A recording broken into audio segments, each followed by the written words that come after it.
पैसा, इसके बारे में तो हम सब सोचते हैं ना। कैसे कमाएं, कैसे बचाएं, कैसे बढ़ाएं, ये बातें तो होती ही रहती हैं। पर आज हम थोड़ा सा जरा हट के बात करेंगे। सिर्फ बजट के नियमों की नहीं, बल्कि इस बात की कि आखिर दौलत का, पैसे का असली मतलब क्या है। तो चलिए इस पूरी बातचीत की शुरुआत एक सवाल से करते हैं। एक ऐसा सवाल जो हमें थोड़ा सोचने पर मजबूर कर देगा। ओके, तो चलिए शुरू करते हैं। सबसे पहले ये समझना जरूरी है कि ये पर्सनल फाइनेंस आखिर है क्या भला। जब हम ये शब्द सुनते हैं तो इसका असल में मतलब क्या होता है। बिल्कुल सीधे और सरल शब्दों में कहें तो पर्सनल फाइनेंस का मतलब है अपने पैसों को संभालने के लिए एक प्लान बनाना। और कॉर्पोरेट फाइनेंस इंस्टीट्यूट कहता है कि ये पूरा का पूरा मैनेजमेंट दरअसल 5 मजबूत पिलर्स पर टिका हुआ है। और देखिए, ये पांचों पिलर्स मिलकर ही किसी का भी पूरा फाइनेंशियल रोड मैप बनाते हैं। मतलब पैसा आता कहाँ से है, फिर वो जाता कहाँ है, उसमें से बचता कितना है, फिर जो बचता है वो बढ़ता कैसे है, और सबसे जरूरी वो सुरक्षित कैसे रहता है। तो अब सवाल ये उठता है कि इन पांचों पिलर्स को संभाला कैसे जाए, है ना? और बस यहीं से बात आती है कुछ प्रैक्टिकल सिस्टम्स की, कुछ तरीकों की। और सबसे बढ़िया बात पता है क्या है? बजट बनाने का कोई एकदम सही वाला तरीका नहीं है। मतलब ऐसा नहीं है कि बस यही एक रूल है जो सब पर लागू होगा। नहीं, कई अलग अलग सिस्टम्स हैं और हर सिस्टम के पीछे ना एक अपनी अलग सोच है, एक अपनी फिलॉसफी है। अब जरा इस पर नजर डालिए, ये बहुत दिलचस्प है। यहां हम 3 सबसे पॉपुलर बजटिंग रूल्स को आमने सामने रखकर देख रहे हैं। पहला है बैलेंस्ड 50-30-20 रूल। दूसरा है 80-20 रूल, जिसका सीधा साधा मंत्र है सबसे पहले अपनी बचत निकालो। और फिर है 15-65-20 रूल, जो कहता है कि भाई जिंदगी में थोड़ा फन भी जरूरी है, तो उसके लिए भी बिना किसी गिल्ट के पैसे अलग रखो। देखिए, बजट का कोई भी नेम अपना लें, उससे पैसों पर एक कंट्रोल तो आ ही जाता है। लेकिन असली सवाल तो यह है कि इस कंट्रोल का करना क्या है, इसका मकसद क्या है। और बस यहीं से ये पूरी बातचीत सिर्फ नंबरों के खेल से कहीं ज्यादा गहरी हो जाती है। और यही वो सवाल है जो हमें पैसे मैनेज करने के कैसे से उठाकर क्यों पर ले आता है। हम ये सब कर क्यों रहे हैं? और जैसे ही हम ये क्यों वाला सवाल पूछते हैं ना, तो दौलत को देखने के 2 बिल्कुल अलग अलग रास्ते सामने आ जाते हैं।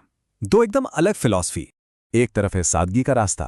ये कहता है कि असली आज़ादी और सुकून ज्यादा चीजें इकट्ठा करने में नहीं, बल्कि कम चीजों में है। और दूसरी तरफ है जिम्मेदारी का रास्ता, जो मानता है कि धन मिलना एक इनाम नहीं, बल्कि समाज के प्रति एक बड़ी जिम्मेदारी है। सादगी के इस रास्ते के एक बहुत बड़े पैरोकार थे हेनरी डेविड थोरो। उनका मानना था कि असली दौलत चीजों का ढेर लगाने में नहीं, बल्कि अपनी जिंदगी को सरल, बिल्कुल सिंपल बनाने में है। तो इस पूरी फिलॉसफी का निचोड़ क्या है? यही कि जानबूझकर अपनी जरूरतों को और अपनी खपत को कम किया जाए। क्यों? ताकि जिंदगी में उन चीजों के लिए जगह और वक्त निकल सके जो असल में मायने रखती हैं। लेकिन इसका एक दूसरा पहलू भी है, एक दूसरा नजरिया। और ये नजरिया कहता है कि अरे, पैसा अपने आप में कोई समस्या नहीं है। असली मुद्दा तो ये है कि वो पैसा आ कैसे रहा है और फिर जा कहां रहा है। इस सोच को ट्रस्टी का कर्तव्य भी कहा जाता है।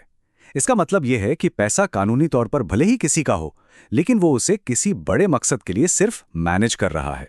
ये एक जिम्मेदारी है, एक अमानत है, जिसे समझदारी से दूसरों की भलाई के लिए इस्तेमाल किया जाना चाहिए।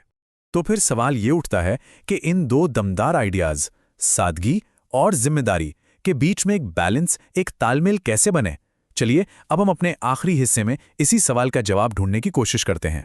देखिए, चाणक्य जैसे महान विचारकों ने सदियों पहले ही ये बात समझाई थी कि सिर्फ पैसे के पीछे भागते रहना एक जाल की तरह है। ये अक्सर हमें ये भुला देता है कि किसी इंसान की असली पहचान उसकी दौलत से नहीं, बल्कि उसके गुणों से, उसके चरित्र से होती है, और उसी की इज्जत हर जगह होती है। तो पूरी बात का निचोड़ बस इतना सा है। बजट जैसे टूल्स पैसों पर कंट्रोल देते हैं, मतलब ये कैसे का जवाब है, लेकिन जिंदगी में एक मकसद का होना, एक क्यों का होना सही दिशा दिखाता है। असली मंजिल सिर्फ पैसा जमा करना नहीं है, बल्कि अपने पैसों और अपनी वैल्यूज के बीच एक तालमेल बिठाना है। इस बात को समझने के लिए एक बहुत ही खूबसूरत उदाहरण है।